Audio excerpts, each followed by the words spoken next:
एक छोटी सी कहानी, बड़ी सीख जो दिल को छू लेगी। आखिर वही हुआ जो सब चाहते थे, डाइवोर्स। पत्नी ने न जाने क्या किया था कि पति ने उसे एक के बाद एक कई थप्पड़ जड़ दिए। हमेशा हर सिचुएशन को शांति से हैंडल करने वाली पत्नी इस बार इतनी अशांत हो उठी कि उसने अपनी चप्पल ही निकालकर पति की ओर दे फेंकी। चप्पल पति के बालों को छूते हुए निकल गई। ये किस्सा यहीं पर खत्म हो सकता था, मगर पति ने इसे अपनी मर्दानगी का विषय बना लिया और बात बद से बदतर होती चली गई। रिश्तेदारों ने भी आग में घी का काम किया। किसी ने कहा, जो औरत अपने पति को चप्पल से मार सकती है वो ना ही तो वफादार हो सकती है और ना ही पतिव्रता। ऐसी औरत परिवार ही नहीं, पूरे समाज पर कलंक की तरह है। बीवी के पक्ष वाले भी कहाँ कम पीछे रहने वाले थे। किसी ने कहा, 21वीं सदी में जो भी स्त्री के साथ मारपीट करते हैं उन्हें तो जेल भेज देना चाहिए। तो कोई कहता, जरूर उसको कोई और पसंद आ गई होगी, इसलिए अब पत्नी से मारपीट करने लगा है। बात कोर्ट तक पहुंच गई। दोनों पक्षों ने एक दूसरे के खिलाफ केस फाइल कर दिया। पति ने चरित्रहीन होने का तो पत्नी ने दहेज और शारीरिक उत्पीड़न का आरोप लगाया। 2 वर्षों से अधिक समय के लिए केस चला था।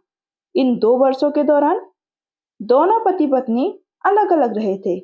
इन 2 वर्षों के दौरान दोनों पक्षों के समर्थकों की संख्या कम हो गई थी। पहले जहां दोनों पक्षों में समर्थकों का समूह होता था, अब गिने चुने लोग रह गए थे। पति और पत्नी दोनों की आर्थिक स्थिति भी इस समय के दौरान नीचे गिर चुकी थी। जिन्हें वो अपना शुभ चिंतक समझ रहे थे, पैसों की बात आते ही उन्होंने भी अपना पलड़ा झाड़ लिया था। अगर कोई देने को राजी भी हुआ तो मोटे ब्याज की शर्त पर। आखिरकार वही हुआ जो सब चाहते थे, डाइवोर्स। हर कोई खुश था, दोनों पक्षों के रिश्तेदार, उनके माता पिता और दोनों के वकील। लेकिन 5 साल की सुखद शादी और एक सुंदर बेटी होने के बाद मिले इस डाइवोर्स से पत्नी मूक थी और पति शांत। शायद ये इत्तेफाक ही था कि इस खुशी को मनाने के लिए दोनों पक्षों के लोग एक ही चाय की टपरी पर बैठे, आमने सामने। इत्तेफाक इसलिए क्योंकि ज्यादातर लोग जो एक दूसरे के विरोध पक्ष को सपोर्ट कर रहे थे, वे एक दूसरे को अच्छे से जानते भी नहीं थे। पत्नी, पति, इन सभी से एक दूसरे के सामने मेज पर बैठे। पत्नी ने पति से कहा, अब तो खुश होंगे ना? तुम्हारे मन की जो हुई है, मुबारक हो। तुम भी तो आज जीत गई हो। मुझसे तलाक तो तुम्हें भी मिल गया है, तो कॉन्ग्रेचुलेशंस यू टू। पति ने कहा, तलाक को तुम जीत का प्रतीक समझते हो? पत्नी ने पूछा। पति चुप रहा। थोड़ी देर की शांति के बाद पति ने कहा, मुझे तुम्हें 5 लाख रुपए अभी और हर महीने 8,000 रुपए देने का आदेश है। अभी मेरे पास पैसे नहीं हैं, इसलिए मेरा जो सिटी में फ्लैट है उसे तुम्हारे नाम कर देता हूँ। पत्नी बोली, लेकिन उस फ्लैट की कीमत तो 18 लाख की है। हाँ, लेकिन हमारी बेटी तुम्हारे साथ है और आगे जाके उसके खर्चे भी बढ़ेंगे, तुम्हें थोड़ी आसानी होगी, पति ने कहा। फिर पत्नी बोली, नहीं नहीं, मुझे सिर्फ 5 लाख ही देना, और तुम हर महीने 8,000 तो देने ही वाले हो, मैं मैनेज कर लूंगी। अगर 5 लाख नहीं है तब भी कोई बात नहीं, पत्नी बोली।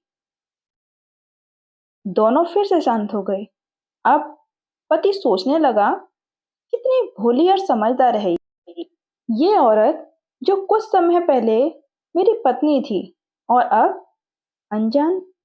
ये वही है जो कम से कम खर्चे में घर चलाती और पैसे बचाकर मेरे जन्मदिन और बर्थडे पर हमेशा मेरे लिए नए कपड़े खरीद कर लाती।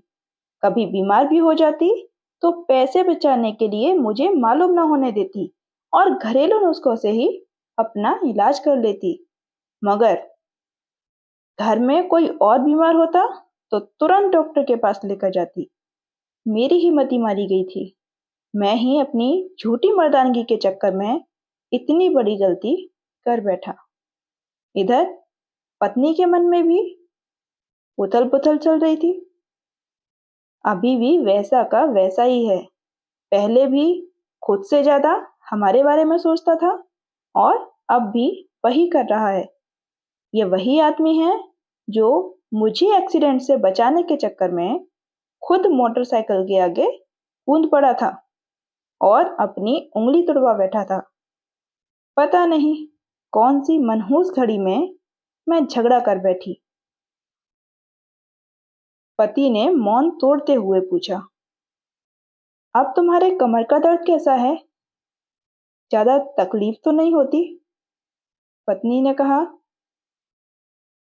पहले हल्का मुस्कुराई और बोली, अभी भी होता है। अब तो पेट में भी क्रैम्प्स उठते हैं। वो तो होगा ही। तुम योगा या कसरत भी तो नहीं करती हो। अब किसी गायनेकोलॉजिस्ट से जरूर दिखा लेना। पति ने कहा। तुम बताओ, तुम्हारा अस्थमा कैसा है? क्या अब भी दौरे पड़ते हैं? पत्नी ने पूछा। हाँ, पड़ते हैं, पहले से ज्यादा, क्योंकि अक्सर इनहेलर ले आना भूल जाता हूँ। याद दिलाने के लिए तुम जो नहीं हो अब। पति बोला। पत्नी की आंखों में आंसू आ गए। वो बोली, तुम्हें मेरे चरित्र पर सवाल नहीं उठाने चाहिए थे, तो ये परिस्थिति आती ही नहीं। हाँ, मैं जानता हूँ, तुम बहुत अच्छी हो। मुझसे गलती हो गई, बहुत बड़ी गलती। मैं लोगों के बहकावे में आ गया था। पति बोला। तुमने भी तो मुझ पर दहेज का इल्जाम लगाया था। वो बोला, गलत था और इस बात का मुझे भी पछतावा हुआ। पत्नी ने कहा। पति कुछ कहना चाह रहा था लेकिन हिचकिचा रहा था। पत्नी ने पूछा, कुछ कहना चाहते हो? वो बोला, क्या सब पहले जैसा नहीं हो सकता? क्या मतलब? पत्नी बोली, मतलब कि हम फिर से पहले की तरह पति पत्नी बनकर, सच्चे दोस्त बनकर नहीं रह सकते? पति बोला, पर यह डाइवोर्स के पेपर। पेपर दिखाते हुए पत्नी ने कहा, फाड़ देते हैं। पति ने अपने पास रखे डाइवोर्स पेपर के फाड़ते हुए कहा। पत्नी ने भी अपने पास रखे पेपर फाड़ दिए। सभी हैरान थे, वकील, रिश्तेदार और माँ बाप। पति पत्नी दोनों एक दूसरे के हाथ में हाथ पकड़े अपने घर की तरफ चले गए। दोस्तों, ये कहानी उन हर पति पत्नी के लिए बड़ी सीख है जो छोटी छोटी बातों पर लड़ते हैं और इन झगड़ों को बड़ा बनाकर अलग होने का डिसीजन लेते हैं। प्यार और झगड़ा, ये तो एक सिक्के के दो पहलुओं की तरह हैं।